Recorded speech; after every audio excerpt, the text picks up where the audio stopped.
ikut aku dan kawan-kawanku membuat kerupuk rambak yuk. Di tempat bibiku ini, proses pembuatan kerupuk rambaknya masih tradisional loh. Teman di rumah, ada yang tahu kerupuk rambak?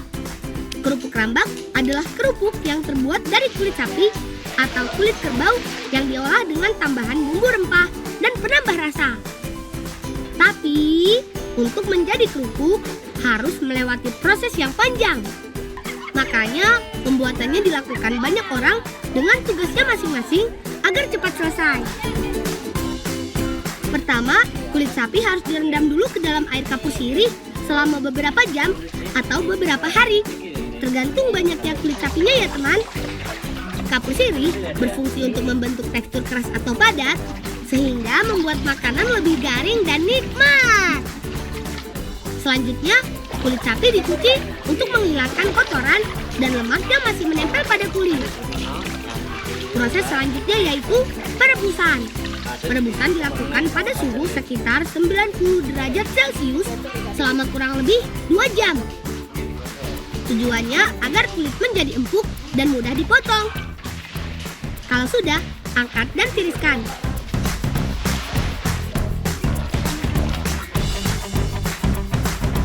Setelah itu, kulit sapi dijemur di bawah sinar matahari langsung sampai kering, mengeras, dan berwarna coklat. Biasanya sih sekitar 2 hari. Tujuannya untuk mengurangi kadar air yang terkandung di dalamnya. Lihat, banyak sekali ya. Saat dijemur, kulit ditambahkan kayu kecil pada pinggirannya sampai kulit membentang. Tujuannya untuk menahan supaya tidak keriting atau menggulung ketika kering.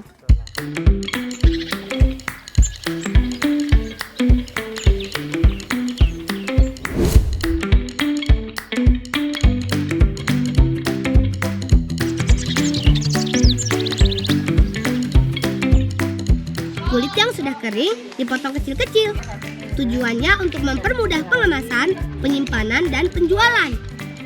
Kerupuk kulit mengandung protein, serat, dan mineral seperti kalsium dan fosfor yang penting untuk kesehatan tubuh. Bu, kok pada lengkap ya, Bu?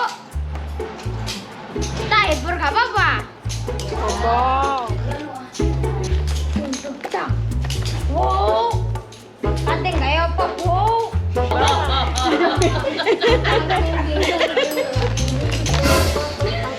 ya, Bu ya? Loh, apa ada? Baru pulang. Ayo apa wong ketak beman lho. Aduh, Vivi, wayangku jadi rusak nih. Pasti sudah tidak enak dimainkannya. Aduh, sebentar lagi kan mau ada pementasan wayang di desa. Selanjutnya, kulit sapi digoreng tahap pertama.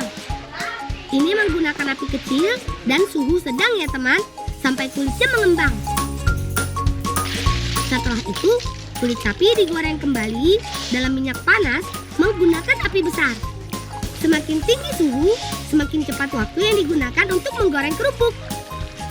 Selain itu, pastikan kerupuk tenggelam saat dimasukkan. Ini dia rahasianya. Kerupuk kulit sapi menjadi renyah, yaitu melakukan proses penggorengan sampai 2 kali. Wajan yang digunakan pun berukuran besar dan lebar, karena kerupuk akan mengembang dan memenuhi permukaan wajan. Kalau wajannya kecil, kerupuknya bisa tumpah-tumpah deh.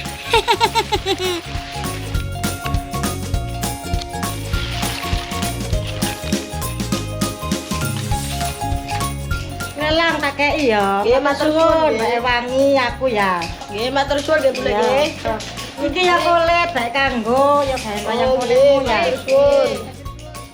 Asik, kami dikasih kerupuk rambaknya. Aku juga dikasih kulit sapi oleh Bibi. Katanya sih bisa dibuat menjadi wayang kulit. Tapi di mana ya kami mencari tempat pembuatan wayang kulit? Rambut, hebat jenengan. Ayo, Lan. Ayo. Iki lho cah, wayangku ki rusak, tangane ceklek. Wong menika tak gawe tampil. Lang, semarang, lang. Lang. Lang, lang. Lang. kene. Dolanan wayang. Ayo melok Mbak, iku lho golek bit nang isor. Ayo Rek, nyewa kita ayo. Ayo. Teman, kami bertemu kakak. Katanya mau ambil buah bit. Kami mau bantu juga deh. Di tempat kami, yaitu Desa Selotapak, Kecamatan Trawas, Kabupaten Mojokerto, Jawa Timur, tanahnya sangat subur. Jadi, bisa ditanami segala jenis sayur mayur ataupun buah-buahan. Yang kami ambil ini namanya buah bit. Walaupun disebut buah, ternyata buah bit merupakan tanaman umbi-umbian yang tumbuh di dalam tanah seperti singkong dan ubi. Tapi karena bentuk dan warnanya, buah bit seringkali dianggap sebagai buah-buahan. Cara mengambilnya hanya dicabut saja teman. Mudah kan? Buah bit bisa dipanen sekitar umur 3 bulan dan tidak boleh terlambat. Karena kalau terlalu tua akan menjadi keras. Semua bagian dari tanaman ini, mulai dari tangkai, daun, maupun umbinya, bisa digunakan sebagai bahan makanan. Iba, oleh lang. Gedene. Wes lang cukup sakmene ae. Ayo go balik lang. Yo, ayo Rek. Buah bitnya sudah banyak, kami mau pulang dulu. Kata kakak mau dibuat sayur. Kami nggak mau ketinggalan dong, karena rasanya enak sekali.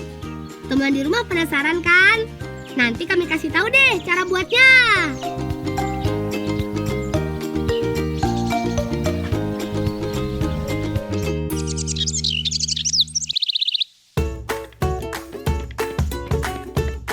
Teman, kami mau bantu kakak masak buah bit merah. Kupas dulu kulit buah bitnya, lalu iris kecil-kecil. Aku mau cobain dulu buah bit sebelum dimasak. Boleh nyoba ya, Mbak? Oleh. Kle, cobaan. Oh, Ini kayak gede. Yo. Kak, Jajan lang. enak.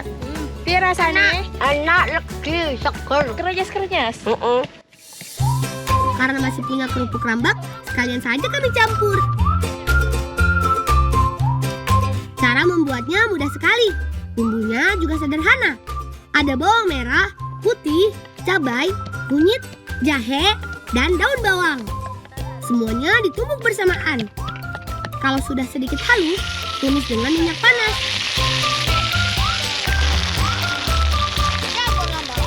Wangi ya Pak ya ambune ya. Wangi, mau buah ya ambune wangi, kunyitnya wangi. Selanjutnya, masukkan irisan buah bit, irisan cabai, dan daun bawang.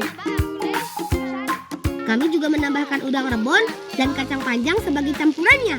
Sebenarnya campurannya sih bisa apa saja, sesuai selera. Terakhir, tambahkan air dan masukkan kerupuk rambaknya. Harumnya, kami jadi tambah lapar nih. Enak iku, Mbak, rupane. Mantep iki, Pak. Enak iki. Karena buah bitnya berwarna merah, kuah sayurnya jadi ikutan merah. Tidak perlu diaduk berkali-kali, nanti kerupuk rambaknya malah hancur. Kalau sudah mendidih, artinya sayur rambak bit merahnya siap deh dimakan.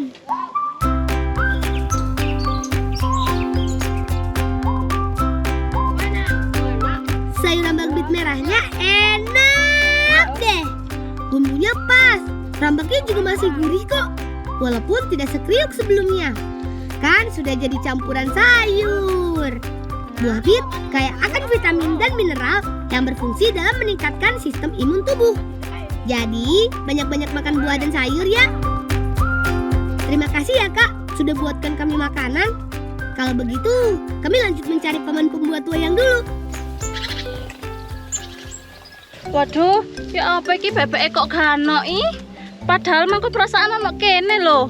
Kok saiki moro-moro ilang ucul nandi kirane ya? Teman, itu ada Bibi. Sedang apa ya di tengah sawah sendirian? Kami hampiri saja deh. Iki lho lang, bebeke mau ndek kene ku gak ono, gak ngerti mlayune nondi. Tolong kok ae ngono bolek goleki bebeke. Ayo. Bebek Bibi ternyata hilang teman.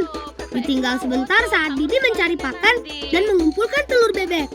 Kira-kira lari kemana ya?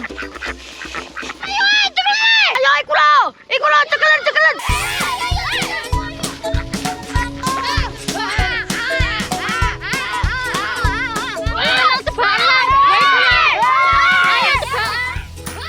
Hap! Akhirnya bebek bibi tertangkap juga. Wis kena lang. Wis nanti goreng lang nek kena lang. Iki bule bebek. Oh iya suwun ya lang wis ngewangi bulek goleki bebek. Bule. Wis ayo moleh lang, bebek wis ketemu. Bule ya bebek yo.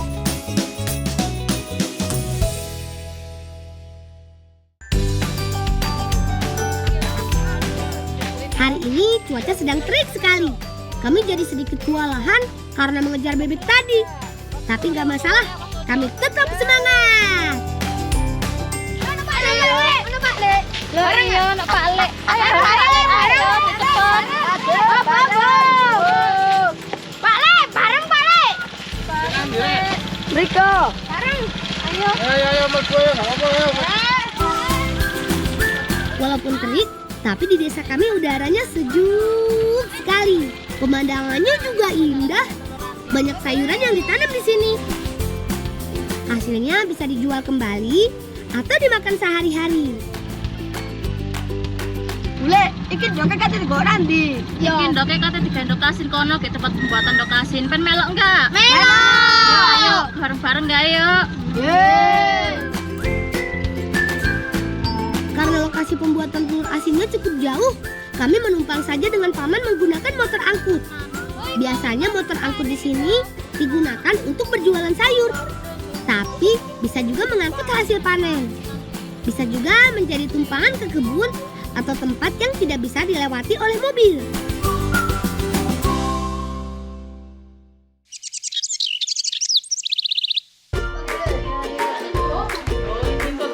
Teman di rumah pasti tahu telur asin kan?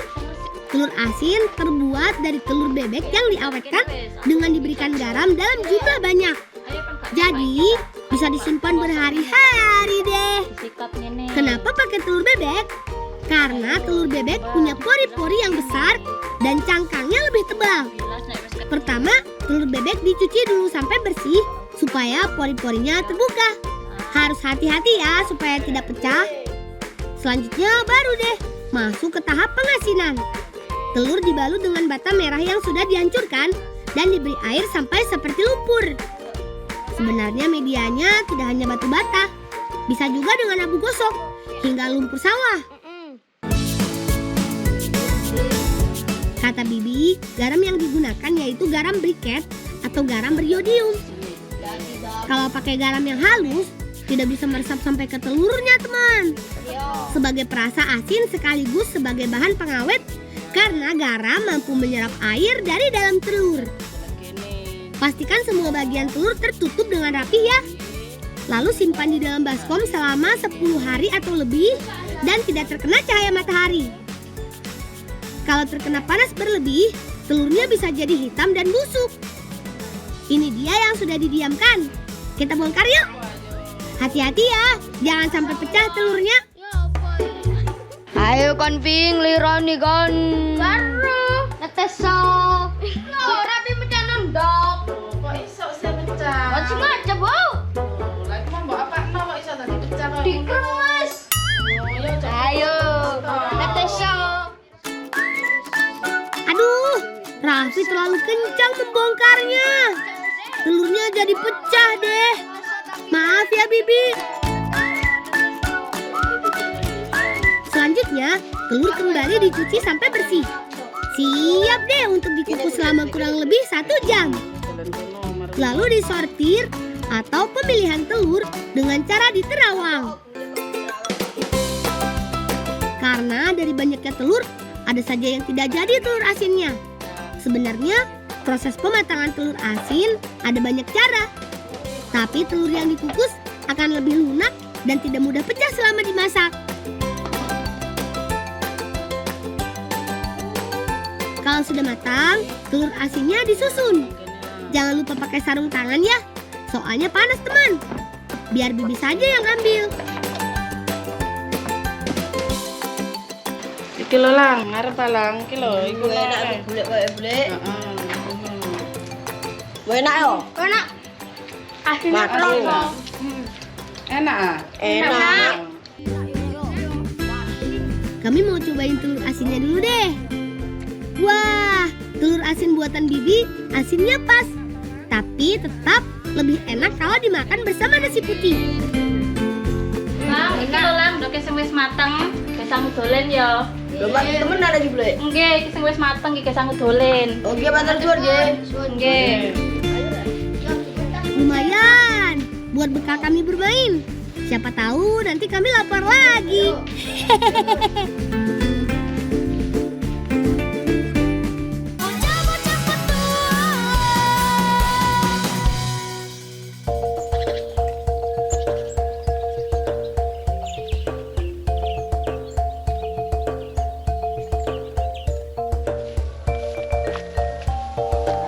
Teman, benar saja kan? Perut kami lapar lagi. Salat ya. Enaknya cari apa ya? Jebara yo, Luki Rono, Raffi Rono, Azam Rono, aku Rene ya. Yo, bosun. Sepertinya kami mau cari bekicot saja deh. Hewan bertubuh lunak dan bercangkang ini suka tinggal di taman, lahan pertanian, atau tempat lembab lainnya. Bekicot awalnya hidup di daerah tropis, tapi ternyata bisa menyesuaikan diri di daerah beriklim sedang. Meskipun bekicot bisa mengganggu pertumbuhan tanaman, hewan berlendir ini bisa juga loh dijadikan makanan. Tapi tetap harus dimasak dengan benar, karena kalau asal-asalan bisa berbahaya. Ya wes ya, wes akeh ya. Aki munggah. Bekicot yang kami dapat sudah cukup nih. Kami mau olah dulu ya.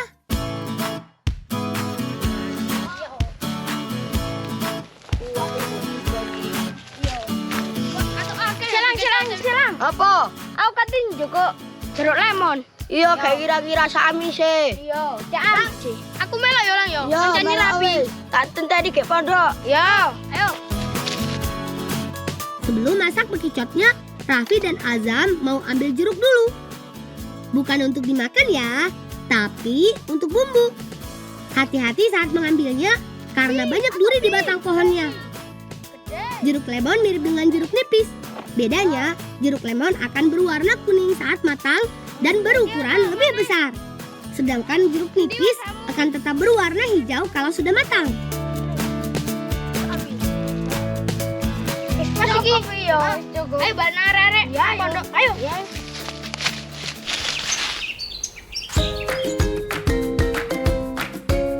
Teman, untuk memasak bekicot harus dicuci terlebih dulu ya sampai bersih. Potong bagian ujung bekicot agar saat direbus nanti airnya bisa masuk dan mempermudah melepaskan daging bekicot dengan cangkangnya. Untuk bumbunya hanya cabai, bawang, dan tomat lalu ditumbuk.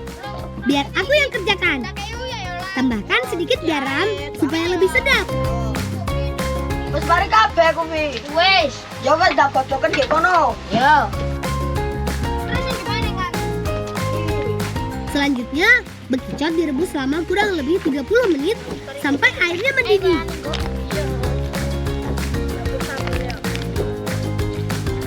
Kalau sudah, angkat, tiriskan, dan keluarkan daging bekicot menggunakan lidi dengan cara dicongkel.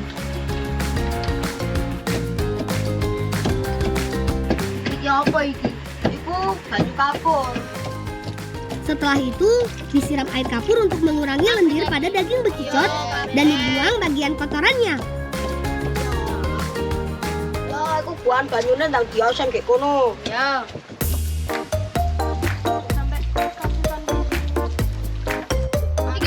Selanjutnya diberi perasan jeruk lemon. Selain menghilangkan rasa amis, juga membuat daging bekicot jadi lebih empuk saat dimasak. Siapkan minyak panas dan tumis bumbu. Wah, harum sekali teman. Padahal baru bumbunya saja. Setelah itu, tumis daging bekicotnya.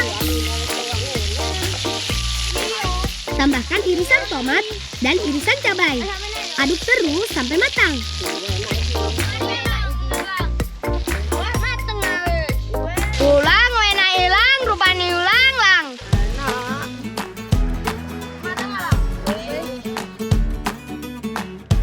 Kami makan dulu ya teman.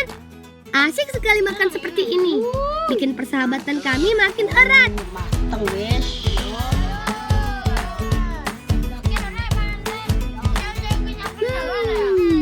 Daging bekicotnya terasa kenyal. Bekicot merupakan salah satu sumber zat besi yang sangat baik. Gak kalah dengan daging sapi dan ayam. Kami sekalian makan telur asinnya. Telur asin mengandung protein, vitamin D, dan mineral yang bisa memperkuat tulang dan otot. Semua manfaat makanan ini sangat dibutuhkan olehku. Apalagi saat bermain wayang. Karena saat bermain wayang harus menggerakkan tangan juga jari jemari dalam waktu yang cukup lama. Jadi, tangan harus tetap kuat. Perut sudah kenyang kawan-kawan. Ayo, kita lanjut perjalanan.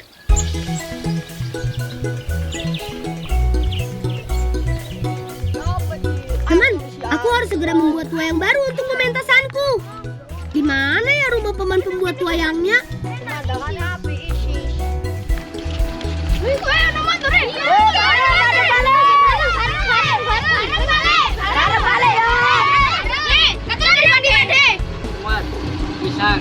Harang oleh balik. Ayo. Beruntung sekali hari ini kami bertemu paman yang sedang membawa pisang. Hari ini kan jadwalnya panen pisang. Kami menumpang paman saja deh. Tetap harus berpegangan erat ya, supaya tidak jatuh.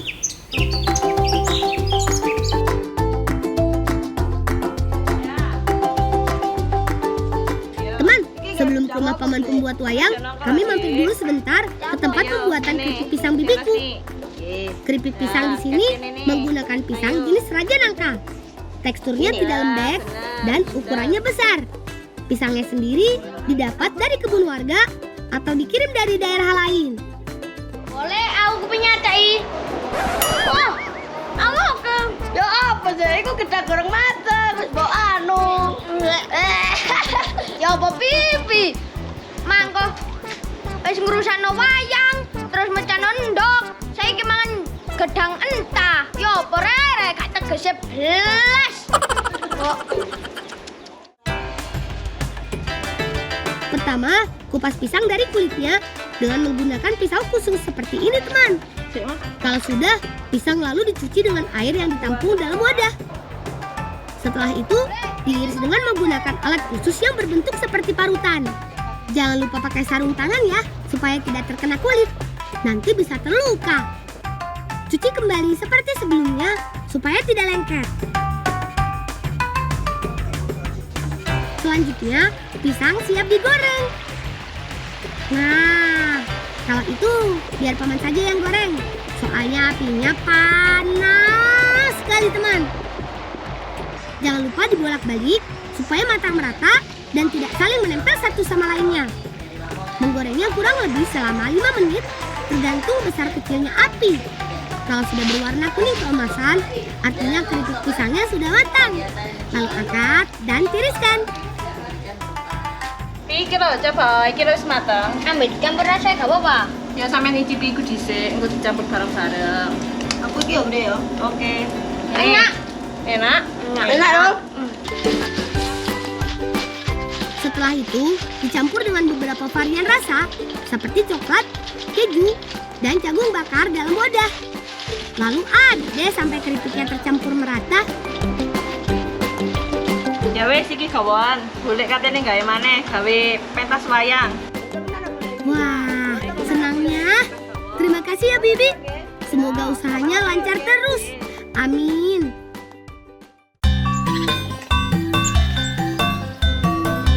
Teman, kami sampai juga di tempatnya Paman Kusno dan Simbah. Mereka adalah tokoh seni wayang di Kecamatan Trawas. Assalamualaikum Balik. Waalaikumsalam. Anu Balik, aku jaluk tulung. Iki gak wayangku rusak, gak ada sing anyar ya Balik ya. Oh iya Le. Iki aku gak kulitnya Balik. Ya Le kene nih. Nih tak. Nih. Ini. Kita dibatasi ya. Nih. Jadi teko apa Pak nih? Tengah. Sing iki teko kertas, iki bahan kanggo wayang mainan. Merah. Jadi cek nih belajar iki iso digawe. Nah, iki sing teko kulit asli iki kanggo wayang sing temenan. Berarti toko kertas yo iso berarti yo. Iso. Kene diwarna apik engko teko kertas ya luwih apik. Selain terbuat dari kulit, ternyata ada juga yang menggunakan kertas. Cara buatnya sih tidak jauh berbeda dengan wayang kulit. Hanya saja pembuatannya lebih cepat. Sementara paman membuatkan wayang kulit, aku mewarnai wayang kertasnya saja deh. Wayang merupakan boneka tiruan orang yang terbuat dari bahan kulit binatang seperti kerbau, sapi, atau kambing. Tapi kalau menggunakan kulit sapi, prosesnya cukup panjang teman, sampai berminggu-minggu. Karena kulit sapi mengandung minyak berlebih, jadi harus menunggu sampai kering. Selanjutnya, membuat pola wayang pada kulit yang sudah dipotong sesuai ukuran wayang dengan menggunakan pensil.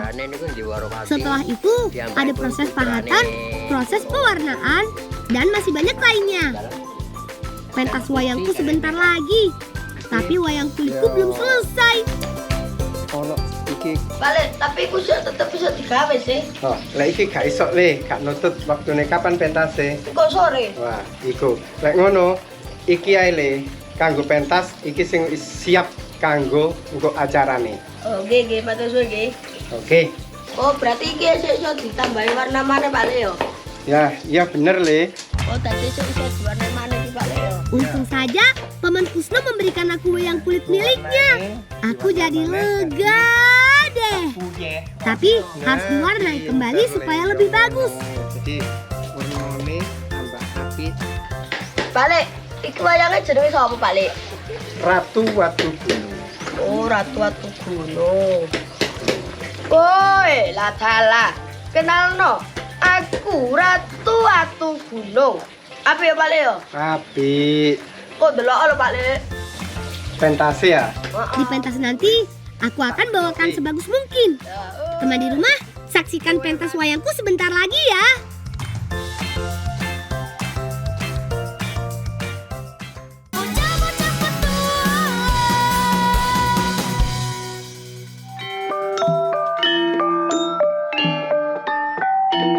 Akhirnya, saat yang ditunggu datang juga. Semua orang berkumpul untuk menontonku. Pentas ini dilakukan untuk pembuka perlombaan wayang antar sekolah.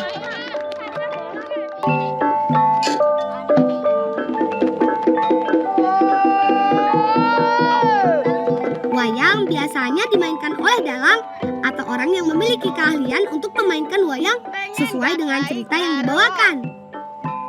Biasanya, cerita pewayangan memiliki makna budi pekerti yang luhur, saling mencintai, dan menghormati sesama. Lan ora lali kewajibane menehi mangan kewan-kewan sing ana ing wana.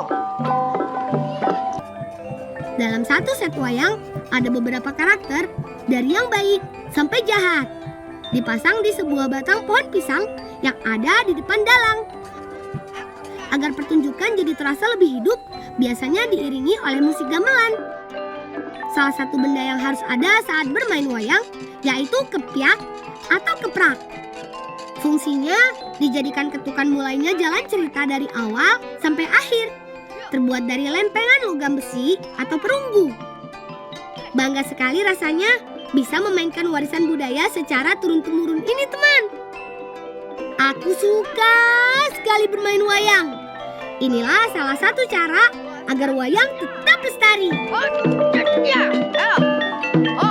Terima kasih ya kawan-kawan, sudah temani aku sampai bertemu paman pembuat wayang. Keripik pisang rasa yang tadi Bibi berikan, kami sajikan kembali untuk para penonton. Ayo bagi-bagi nang mburi, bagekno. Ayo bagekno. Bagekno iki. Lho Wah, banget lah. Bolang nek wayang apik ya. Semoga semuanya terhibur ya. Teman, sampai sini dulu cerita kami, anak-anak desa Selutapak, Trawas, Mojokerto, Jawa Timur. Jaga selalu seni dan tradisi yang ada di daerah kalian. Salam cinta anak Indonesia, salam bocah petualang.